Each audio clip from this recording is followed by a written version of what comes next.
They fired me under the brightest lights in New York City, not in a quiet office, not behind closed doors, right in the middle of a company-wide event at Times Square with cameras rolling, investors watching, and hundreds of employees staring at me as if I were already a ghost. The COO, Ethan Cole, stood on stage with his expensive smile and louder microphone. He called me outdated code in a modern stack, a clever earfult for the crowd, a death sentence for my career. The room laughed nervously, but no one dared to look me in the eyes. That's how erasure begins, not with violence, but with silence. In that moment, I felt the world tilt. Years of building, coding, sacrificing, and guiding this company, all reduced to a punchline in Ethan's rebranding show. My hands trembled, but I kept them folded. I didn't scream, I didn't argue, I just stared straight ahead, letting the humiliation echo louder than any words I could have spoken. Why did I stay silent? Why didn't I fight back in front of everyone? Because sometimes silence is not surrender. Sometimes silence is a seed. Before I tell you what happened next, let me ask you something. Where are you tuning in from right now? And more importantly, have you ever felt erased at work, like your contributions didn't matter? Share your thoughts in the comments. Your story might be the reminder someone else needs to know they're not alone. The moment my badge stopped working, I understood how fast a company could erase you. One swipe at the glass doors, a red light blinked, and security gave me the look they usually reserve for outsiders. Hours earlier, I was a founder. By lunchtime, I was unauthorized. My Slack account vanished before I even made it home. The profile picture, the threads, the archived projects I had lived inside for years, it all dissolved into gray nothing. My name was no longer tagged in documents. Old credits were quietly rewritten. It felt as if I had been airbrushed out of a photograph pixel by pixel. Meanwhile, Ethan strutted through the office using phrases like fresh vision and cultural reset. I'd overhear snippets of his pep talks. We're agile now. We're future-proof. We don't need legacy baggage. Each word was aimed like a dart at my back, even though I wasn't there anymore to hear them directly. He didn't just want control. He wanted me forgotten. What hurt most wasn't the systems locking me out. It was the people. Colleagues I had mentored avoided eye contact. Friends I'd pulled through late-night deadlines suddenly acted like they didn't know me. I could see the fear in their silence. They didn't want to be next. I walked through the office one last time, collecting the few things left at my desk. A coffee mug from our first product launch, a notebook filled with ideas that now belonged to the company. Ethan passed by, flashing a rehearsed grin. "Good luck out there, Clara," he said, as if I were just another ex-employee drifting into the city. But luck had nothing to do with it. They thought this was the end. They thought erasing my name was enough to erase my influence. As I stepped into the cold air of Times Square, surrounded by screens advertising everything except the truth, one thought stayed with me. Being erased is not the same as being gone. And soon enough, Ethan would learn that lesson the hard way. Betrayal never comes as a single strike. It's a series of small cuts you don't notice until you're bleeding. I later discovered that Ethan's takeover had been planned for months. He didn't just convince the board that I was outdated. He rewrote the story of the company itself. Suddenly, I was no longer the architect who built its backbone. I was just a supporting role, someone who had been carried by the brilliance of others. The most painful part, he didn't work alone. People I had trusted, people whose careers I had personally protected, signed documents that painted me as a liability. I recognized their signatures in the files leaked to me by someone still loyal. The sting wasn't in the ink. It was in the memory of late nights, shared pizzas, whispered promises of "we're in this together," promises that dissolved the moment a shinier opportunity appeared. I remembered the last board meeting before my removal. Ethan had walked in with a slideshow titled "Future Without Friction." He clicked through graphs I had never seen, projections he couldn't have built without my data. He had twisted my own numbers into a weapon against me. When I tried to speak, he cut me off with a phrase rehearsed to perfection. "Let's not get lost in the past." The room chuckled politely, and I realized the verdict had already been written. That was the night I stopped being a partner and became a problem. On the surface, he won. He had the board's applause, the investors' nods, the confidence of someone who believed the crown was his. But arrogance has a way of blinding people. He thought betrayal was complete when the paperwork was signed. He thought loyalty could be erased as easily as my name on a login screen. What he didn't know was that betrayal doesn't just remove a person, it creates something else, resolve. And in my silence, that resolve was already taking shape. If being fired in Times Square wasn't enough, Ethan decided to turn my exit into entertainment. He didn't just want me gone, he wanted me erased in public. Days after my badge stopped working, a polished video appeared on LinkedIn. It was branded with our company colors, set to upbeat music, and titled, "Building the Future, Leaving the Past Behind." In the middle of the montage, they inserted a clip of me walking out of the office holding a cardboard box. That image, cropped, slowed down, captioned with phrases like, "Every company must evolve," was pushed out as corporate PR. It wasn't just a farewell, it was a spectacle. Within hours, people I had never met were commenting things like, "Out with the old, in with the new." Ethan had successfully rebranded me from co-founder to cautionary tale. I became the face of what happens when you can't keep up. What cut deepest wasn't strangers online. It was the whispers I heard when I went back to collect the last of my belongings. "She was holding us back," one voice said near the elevator. Another added, "Maybe it's better this way." I had spent years teaching them how to solve problems, protecting them from layoffs, guiding them when mistakes nearly sunk entire projects. And now I was reduced to office gossip, a story told in hushed tones to justify someone else's ambition. Ethan didn't look at me that day. He didn't need to. His job was done. My reputation was now a tool in his campaign for credibility. He stood by the glass wall, laughing with investors about culture upgrades, while I walked past with my box invisible in the same halls I had built. But humiliation has a strange way of sharpening focus. As I stepped outside, a thought rooted itself deeper. If they could erase me this easily in public, maybe the public was exactly where I needed to fight back. And that idea was the beginning of something Ethan never expected. Rock bottom doesn't announce itself with a crash. It settles in slowly, like fog. You didn't notice until it wrapped around you completely. For me, it was a Tuesday night in my small Brooklyn apartment. The city outside kept buzzing, neon lights flashing against my window. But inside, it was silent. Too silent. I sat on the floor, surrounded by boxes I hadn't unpacked in years. Souvenirs from late nights at the office, product prototypes, notebooks full of sketches that once felt priceless. Now they just looked like evidence of wasted years. I stared at my phone. No calls, no texts. People who once messaged me at midnight for help debugging wouldn't even risk liking my posts anymore. I wasn't just fired, I was radioactive. No one wanted to stand next to the ghost of a founder. I poured myself a glass of water and couldn't help but laugh bitterly. "So, this is what it comes down to," I muttered. "A career traded for a cardboard box and silence." My hands shook as I flipped open one of the old notebooks. Page after page of my handwriting stared back. Ideas, solutions, formulas. They had built their empire on these notes, yet now those same pages were treated like clutter I should throw away. That's when the weight of betrayal hit hardest.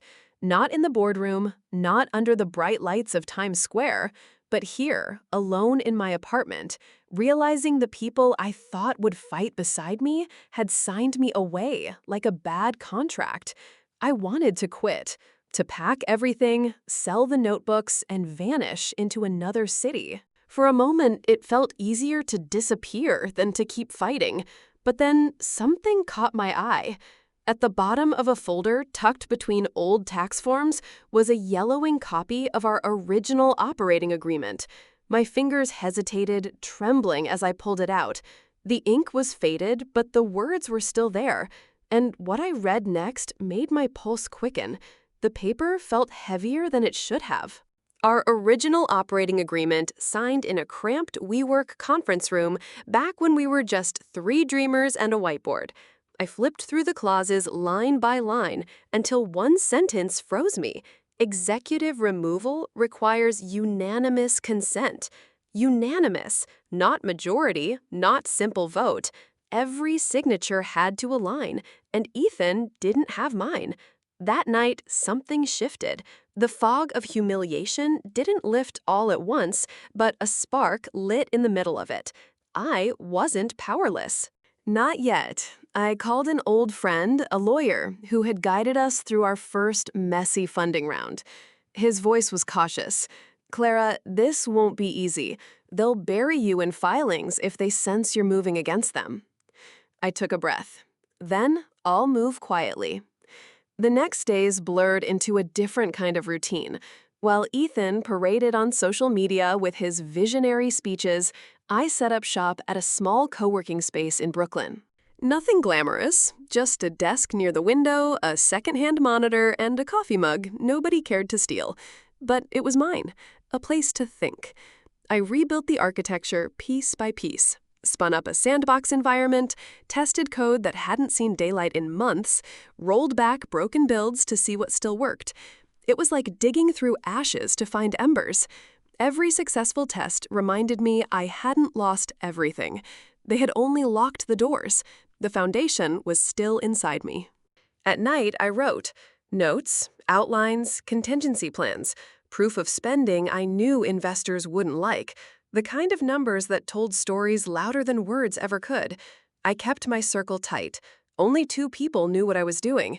To everyone else, I was silent, invisible, already gone.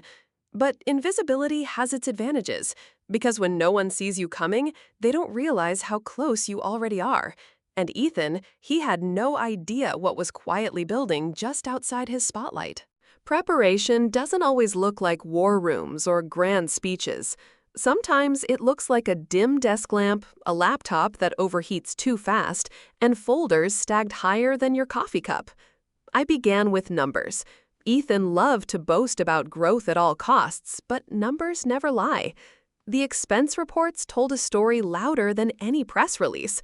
Private jets billed as team offsites, designer furniture in the executive lounge while engineering laptops went unupgraded.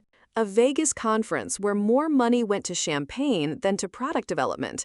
I highlighted every line, building a record no investor could ignore. At the same time, I kept my ear close to the ground. Old allies reached out quietly, an engineer still loyal, a project manager tired of cleaning up messes, even a junior designer who noticed the company credit card was paying for Ethan's brand consultant. They didn't speak loudly, but their whispers were enough. Each piece of information was another card in the deck I was building. I saved screenshots, receipts, emails that looked harmless until you read them in sequence. To anyone else, it was noise. To me, it was a trail, a map of arrogance that was already leading him toward the edge. Still, secrecy was everything. I knew one wrong word, one misplaced file, and Ethan would unleash every lawyer in Manhattan to bury me for good. So I stayed invisible. I met allies in quiet diners. I used borrowed Wi-Fi instead of my own. I acted like someone with nothing left, because that's when people stop paying attention. One night, staring at the growing binder of evidence, I caught my reflection in the dark window. I barely recognized myself. Not the co-founder who used to pitch with wide eyes and hope. Not the woman Ethan thought he humiliated into silence. This was someone different, sharper, patient, and patience, I realized, was my greatest weapon. Because while Ethan was busy polishing his spotlight for the next big event, I was building something far more dangerous in the shadows. And soon, the shadows would step into the light. Every empire looks untouchable until the cracks start showing. And sometimes all you need is the right light to make those cracks impossible to ignore. By the time Ethan announced his Vision launch event at Madison Square Garden, I already knew it was my chance. He wanted a spectacle, a show so loud it would drown out any doubts about his leadership. But the louder he spoke, the easier it became to slip in a voice he couldn't silence. That's when I called Marcus. He wasn't a lawyer or an investor. He was the AV engineer, the man who knew every wire, every switch, every channel in the company's event system. Years ago, I had hired him when nobody else believed an introverted sound guy with a beat-up backpack could handle a stage. He remembered that. Loyalty doesn't disappear as quickly as login credentials.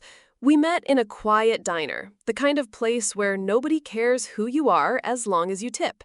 I slid a folder across the table, financials, board documents, screenshots. Marcus looked at me, eyes wide. "You're not just fighting back," he whispered. "You're trying to flip the whole script." I nodded. "And I need your help to do it." The plan wasn't complicated, but it required precision. At the peak of Ethan's event, when all eyes were locked on the giant screen, Marcus would cut the feed. Instead of Ethan's polished deck, the audience would see the truth, numbers, contracts, filings that no amount of spin could cover. It wasn't revenge for the sake of revenge. It was survival. It was reclaiming what I had built in front of the very people who had been convinced to forget me. Walking out of that diner, my heart raced. For the first time since Times Square, I felt something stronger than humiliation. I felt control returning slowly, carefully, like a tide rising. Ethan was preparing his stage lights, and I was preparing the moment those lights would expose him completely. The night of the event felt like the Super Bowl of corporate theater. Madison Square Garden glowed in company colors, massive banners stretched across the entrance, and inside, the stage lights pulsed with every beat of the music. Ethan stood backstage rehearsing his lines into a mirror, his smile polished sharp enough to cut glass. From my seat in the upper section, hidden in the crowd, it looked like victory was his. Investors in tailored suits filled the front rows, employees clapped on cue, cameras streamed live to thousands watching online. Ethan had built his stage to crown himself king. But what he didn't know was that the crown was already slipping. The lights dimmed. He stepped out, microphone in hand, arms wide like a rock star. "Welcome," he boomed, "to the future of innovation." The crowd erupted. The giant screen behind him lit up with his opening slide. Sleek graphics, catchy slogans, everything carefully designed to scream progress. My chest tightened. This was it. Every second mattered now. Back in the control booth, Marcus gave the smallest nod, barely visible. My pulse hammered as his fingers slid across the switchboard. And then, silence.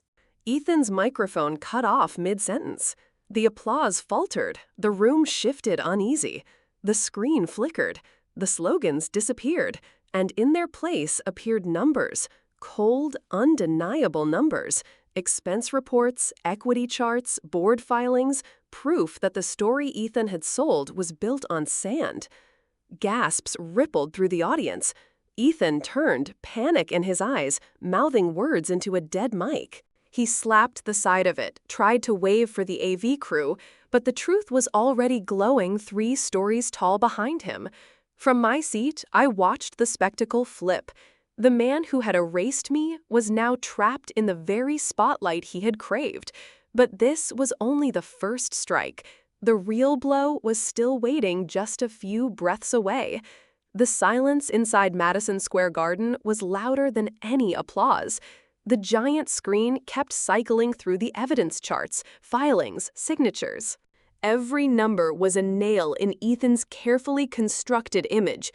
He fumbled with the dead microphone, his polished grin cracking into desperation. "This is fake," he mouthed, pointing at the screen, his voice swallowed by the room. But no one was listening. Investors leaned forward in their seats, eyes locked on the documents flashing above him. Employees whispered, phones lifted to capture every second. And then I stood up. My legs shook, but my voice didn't. not this time. I walked down the aisle slowly, each step heavier than the last. People turned, recognizing me, their whispers rippling through the crowd. "She's here, Clara." The spotlight followed me as if the stage itself knew who it belonged to. I reached the edge, looked straight at Ethan, and for the first time since Times Square, I spoke. "Operational control," I said, steady and clear. "Transfers back immediately." Gasps erupted. Ethan's face drained of color. "You can't do this," he stammered, the mic still dead in his hand. But another voice rose from the front row, my lawyer, calm and deliberate, holding up a folder. "She can, and she just did. Clause 12, Section 3C. You signed it, Ethan." The weight of the words settled like a hammer. The investor's eyes shifted from him to me, measuring not just the papers, but the authority behind them. I didn't raise my voice. I didn't need to. This company was never yours to take. And now everyone can see the truth. The room broke into murmurs, some cheers, some stunned silence. Ethan stood frozen, his empire dissolving under the very lights he had switched on to crown himself. But this wasn't just about humiliating him. This was about reclaiming what I had built. And as I took the microphone that no longer belonged to him, I knew the story wasn't ending here. The hardest part was still ahead, rebuilding trust and proving that survival was only the beginning. The room was still buzzing when I finally held the microphone. For a moment, I just let the silence hang there, heavy and unshakable. Everyone was waiting for me to strike, to finish Ethan the same way he had tried to finish me. But that wasn't what I came back for. I took a breath and looked out at the faces staring back. Engineers, designers, managers, interns, people who had once believed in me, then watched me vanish. Some looked guilty, others uncertain. A few looked hopeful. They weren't enemies. They were collateral, caught in the storm of someone else's ambition. "This company doesn't need another fire," I said quietly. "It needs a reboot." Murmurs rippled through the crowd. Ethan, still frozen by the stage lights, tried to cut in, but nobody looked at him anymore. The attention had shifted. "We've all seen the mistakes," I continued. "Money wasted, trust broken, culture traded for slogans. But I didn't fight to burn this place down. I fought to remind you what we built in the first place." I saw heads nodding in the front rows. A junior developer wiped at her eyes. An investor leaned back, thoughtful. The tide was shifting, not with spectacle, but with recognition. I turned to Ethan. He stood small now, his shoulders slumped. "You'll have your exit interview," I told him, calm but firm. "But this story doesn't end with you." Then I faced the audience again. We start over. Not perfect, not easy, but honest. We go back to building something real together. Applause broke out, not the forced claps of a staged event, but the uneven, raw kind that grows louder as more people decide to join in. In that moment, I realized the real victory wasn't humiliating him.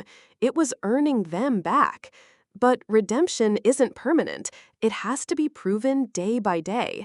And as the clapping echoed around Madison Square Garden, I knew the hardest work was still waiting for me outside those doors. When the lights dimmed and the crowd finally filed out of Madison Square Garden, I stayed behind for a moment, standing in the same spot where Ethan had once declared himself the feature. Security escorted him out quietly. No more cameras, no spotlight, just a man stripped of the stage he had built. His fall wasn't loud, it was silent, the kind that only truly sinks in when the attention is gone. For me, the work began again the next morning, meetings with investors who wanted reassurance. Conversations with employees who admitted they'd stayed silent out of fear. Some apologized, some didn't. Either way, I understood. Fear changes people. It makes good people complicit and strong people quiet. I knew that lesson better than anyone. Rebuilding wasn't glamorous. There were no victory parades, no dramatic speeches after the event. It was long nights in small rooms, one conversation at a time, proving that trust could be repaired, not with promises, but with actions. That was the real battle. Looking back, I realize Ethan's betrayal taught me something I never expected. Power isn't just about who holds the microphone, it's about who earns the silence after the words are spoken. Because silence can mean erasure, or it can mean respect. The difference depends on what you do when nobody is cheering. So, if there's one thing I've carried from all of this, it's this: don't mistake being underestimated for being powerless. Sometimes the quietest person in the room is the one holding the last card. And maybe that's a truth worth remembering, not just in boardrooms, but in every quarter of life. If it were you standing in my place, would you have stayed silent or spoken up right away? I'd love to hear your thoughts. Share your story in the comments, because you never know who might need to hear that they're not alone.